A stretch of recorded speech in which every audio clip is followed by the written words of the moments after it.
ebintu kibyakusaaga ebintu kibyakuzanyiramu ebintu bya ddala era ng'olina kubeera wa ddala. Olivia Nakakande ngono yali Miss Uganda 2020-2021 I think ate nga yali number 4 mu World Top Models.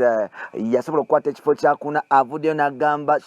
Frank Gashumba n'amugamba ssebo nkuze ndi mukulu njagala kumpasa nakwekuumira dda nkwekuumidde I have everything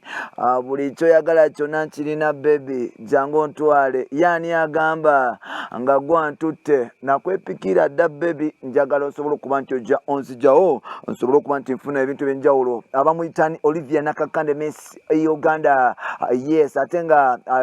one of the most top models mu nsi yonna nga yakwata ekifo kyakuna okuba nti avuganya mu mpaka ezo avuddeyo neepikira Frank Gashumba alinga muwalawe relationship zigera maaso n'okuba nti zimutagalako. Olwaleero abeera wano enkeera abeera wali yafuna omuvandimwe yasobola okuba nti amodokako era nga teyasobola kuba nti obaoliawo bagenda mu maaso n'okuba nti babikola. Frank Gashumba nno agenda mu maaso n'okubulira abantu ku nsonga z'abafumbo nga ye muwulu awedde emirimu era nga bavudde ne bamugamba nti bw'otanga weepika ne weestudia omwana we yayagala kukuba munaawo kakase simanyi oba anaamalako oba n'omuwala alina byamubalako oba Frank akola naye sitanti nga batezza n'omuwala kusobola okuba nti beerabisaalabisaamu naye nga bambi Olivia Nakakande yavudde nasaba Frank Gashumba mu butongole nti bambi njagala kufuuka mama Shira jangu ontwale nakwerindira dda. Tukwaniriza ku mukutu gwaffe omuganzi ogumanyikiddwa nga Uganda mukamuli amanya eddoboozi bamutantambi Jimso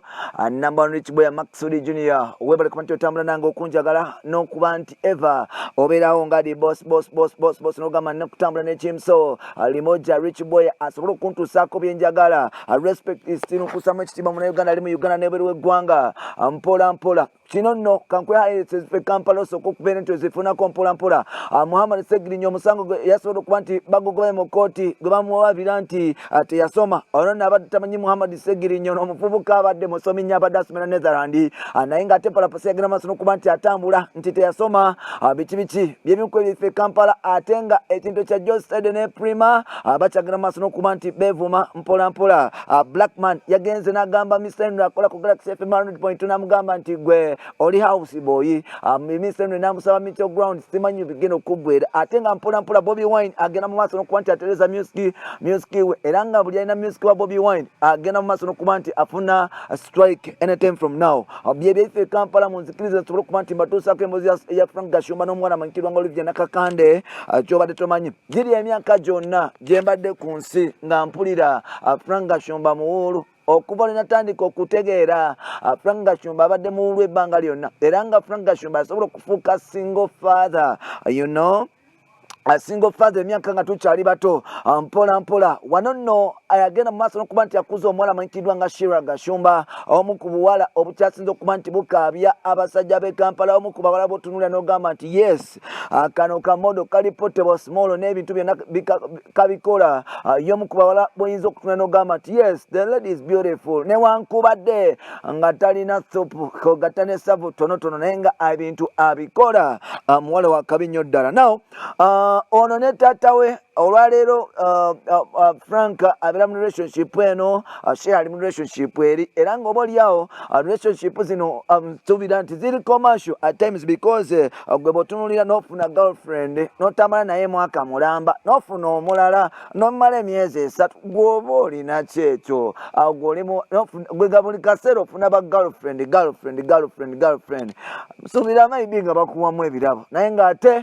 yes Frank Gashumba ebbanga lyonna lyaze abeerawo asobodde okuba nti akweka bakyala be ebiseera ebisinga era nga Frank akizibu okutegeera girlfriend we waddala kiringa mukyala mukulu amanyikiddwa nga Shira Gashumba nti Shira Gashumba naye olwaleero alina Rickman enkeera alina musajja mukulu amanyikiddwa gayekyo God's Plan ate luli agenda kubeera na musajja mulala ate luli Grenade Official ate Fikfa Maika kwegamba oba oliawo taata inspiringa nnyo muwala we okuba nti acangacanga abasajja nga taata bacangacanga abakazi. Olwaleero omukyala mukulu amanyikiddwa nga Olivia Nakakande top model mu nsi yonna ate nga Miss Uganda yavuddeyo n'agamba nti sebo ebyo ebyekiyayi tubikomye nze nkwepikira nkwewulira njagala kuba nti nkutwala ebuvandimmwe oba oyagala nkugula nkugule nsobole okuba nti nkufuula omwami wange naye ng'ate tongamba nti ndi muto nakula dda naye ngera dda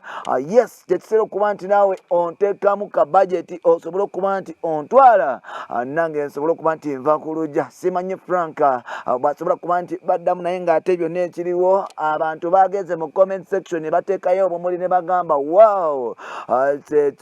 kyekyo naye nga bannange Olivia lwaki osoomooza omusajja omukulu oyo abasajja abakulu nga balina entondo muganda wange onaamuddawa franka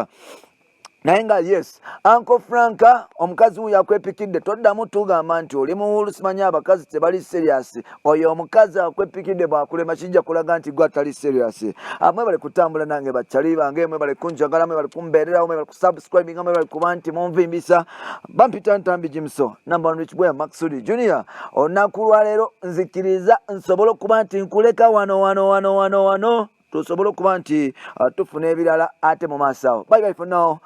good day good night